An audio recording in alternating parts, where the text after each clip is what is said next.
me address this because all the new is confused. OGs, check in. You bitches already know this story. If you new here, sit down and shut the because you bitches yap like this. Anyways, I was a whore before the age of 18, very hypersexual, very insecure, using my cat as a way to feel pretty, as a way to feel like a bitch, which is not true. Anyways, so I didn't have no standards or no morals. You bitches act like you never met a hoe before in real life. I get on here and I say shit and y'all be so surprised. Anyway, so I didn't have no standard. Well, honestly, my standards was tall and dark, okay?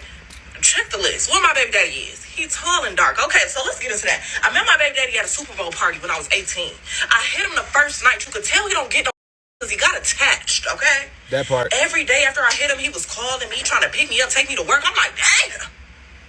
Then we started being with each other every day. Then I got pregnant 3 months later. Then I fell in love with the nigga. And then I stayed with him. Okay, that on the way, okay? That's my son, okay? Don't worry about how I talk to my son, baby. That's my baby talk. Shouts out to him. Anyways, so what the fuck was I even talking about? Okay, so yeah, I pretty much summed it up. Met him at a party, got pregnant, fell in love with him, stayed with him. The rest is history. Well, the rest not even history for real, because you can literally watch it on YouTube. But you know, we ain't gonna get into that. Anyways, so yeah, that's how I was. I was a whore. Huh?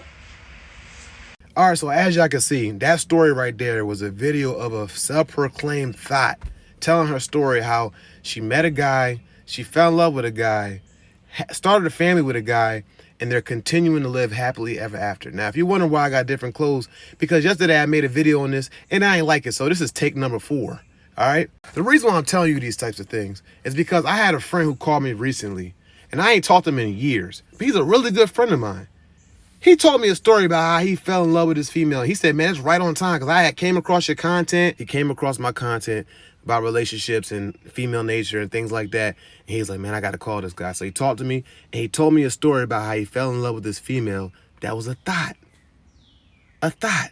Now, he didn't tell me that she was a thought at first. But as he continued to tell me the story and all the things that has transpired in their relationship, their month-and-a-half relationship, I came to the conclusion that she's a thought. Now, you think it felt good for me telling a friend that I actually really care about? That's my homie, bruh. And I could tell he really had feelings for this female. It did not feel good telling him that, bro, you fell in love with a thought. This is one of two things that's going to happen if you fall in love with a thought. And I'm telling you guys as a warning. One of two things going to happen. Either because she know how to throw it, she know how to do her thing. And if you a simp, which I'm going to get into later about my friend. If you a simp, you're going to fall in love with the cat. Then she going to dog you out just like a player dogs out females. Now, I'm not going to get into too many details about a story, but nonetheless, I'm going to tell you his story. Now, there's two types of things that's going to happen when you fall in love with a thought. Number one, you wife her and you turn a hoe into a housewife type thing. I don't like calling females hoes, but you turn a hoe into a housewife. I'm going to call it like it is. That's going to happen. Or she's going to dog you out and you're going to be in love with the girl and she got like 20 other dudes she's on a daily basis she's that's running through her.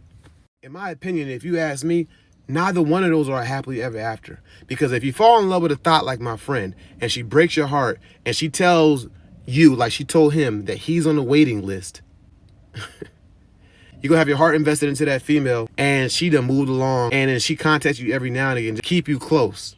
Or number two, you could fall in love with a female, end up having a story like her, wife in the joint and stuff like that, and never really knowing if she's loyal or not. She's not submissive. You could tell by her personality, she's not submissive. She's combative. She's masculine. Because that's what thoughts are. Thoughts are masculine. They may be feminine in their sex appeal, but they're masculine. They have a sex drive like a man. And a lot of women have sex drives, but not like thoughts. Because thoughts, sex drive is for multiple partners. Just like men's sex drive is typically for multiple partners. So she has a lot of masculine energy, as you can tell. Who do you think wears the pants in that relationship with her and her dude? For 100% her. But think about the reason why she fell in love with him. Security. Security. It's not rocket science. Security. You mean tell me out of all the dudes, and think about what she said. She said she could tell he don't get no females because he got attached to her so quickly. You could tell he don't get no bitches because he got attached, okay? That part. So she know he ain't got no daggone options. And I could put two and two together. Just look at the situation. She's in her pajamas making a video. It's broad daylight. Most likely she has not changed the whole day. She said the dad is coming home soon. I'm assuming from work. She most likely ain't got no job. Security. She fell in love with a simp. The simp fell in love with a thought. That's how it works out. She probably hardly give many. Now back to my friend who fell in love with a thought. So he came to me asking me for advice as to why did the female that he was talking to, everything was going so well for like a month and a half. They met up 7 times. He smashed at least 20 times. And she was satisfied every single time because she kept coming back for more, obviously. And out of nowhere, she just ghosted him. Now he's trying to understand, why did she ghost him when their connection was amazing? Because he said their connection, their vibe was amazing. The sex was good. All these different factors that was good. And I told her, I said, bro, you were too attached.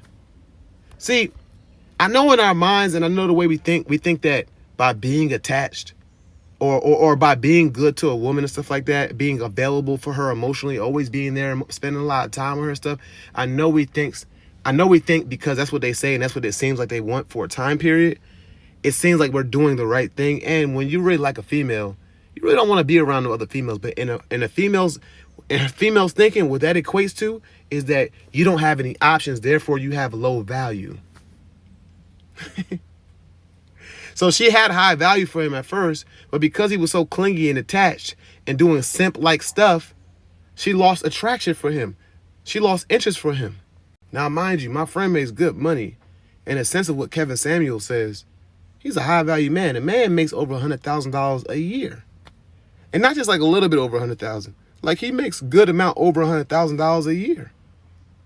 So just put the math together, and not with his salary. The math together based on what happened. He started talking to this female. Their connection was amazing. Their vibe was amazing. She's about an 8 or 9 or a 10. She's pretty attractive, right?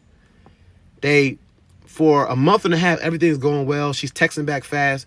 As the time continues, she starts being less responsive and not as fast to respond and stuff like that.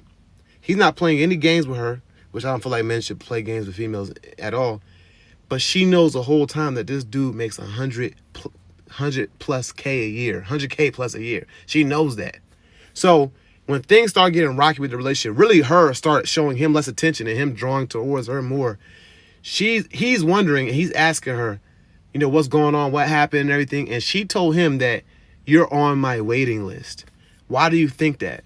The only reason she's keeping him around, because at first I do believe, I was telling him, I believe she genuinely liked you. But the only reason she's keeping you around because you make good money. That's actually probably one of the reasons why she was interested in you so much, because you made good money. She looked at you as a high value man. Then once she started seeing you spend so much time with her and stuff like that, she started losing interest. She's like, dang, like, and females be thinking like this. Am I the only one that likes him? Am I the only one that likes him? That's how females be thinking. Their logic is just different than ours. Be careful who you fall in love with. I always talk about 3 different types of females that, at least that I've identified in the U.S. It could be more, but I've identified 3.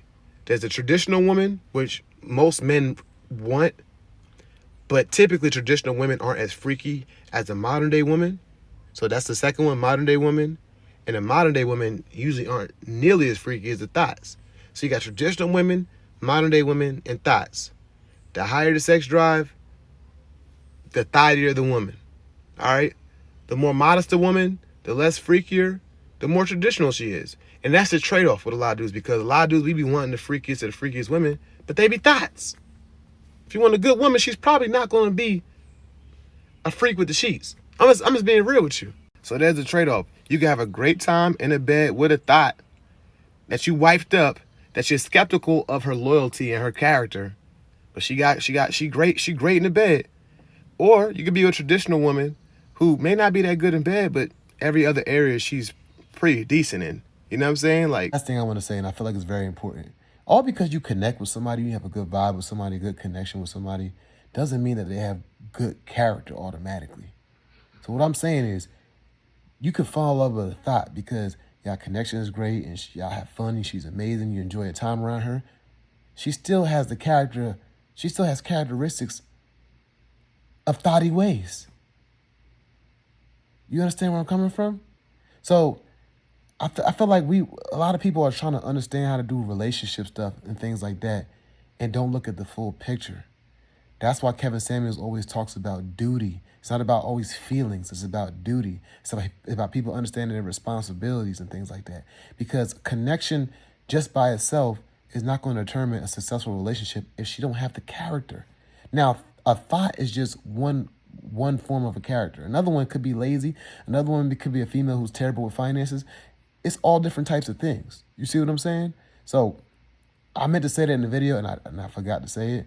But it's very important that you don't get with somebody or have a relationship with somebody purely off of connection. You can look at the show Married at First Sight and understand that all because two people have a connection has nothing to do with their character and if they can even have a functional relationship together. But connection is important though.